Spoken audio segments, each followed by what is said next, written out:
আষাঢ়স্য প্রথম দিবসে। মেঘদূত রবীন্দ্রনাথ ঠাকুর।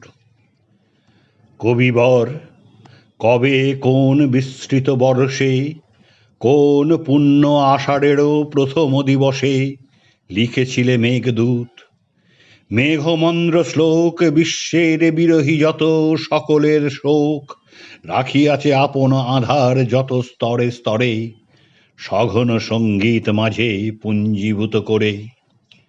সেদিনের পরে গেছে কত শতবার, প্রথম দিবস স্নিগ্ধ নববর্ষার, প্রতি বর্ষা দিয়ে গেছে নবীন জীবন, তোমার কাব্যের পরে করি বরিশন নববৃষ্টি বাড়িধারা।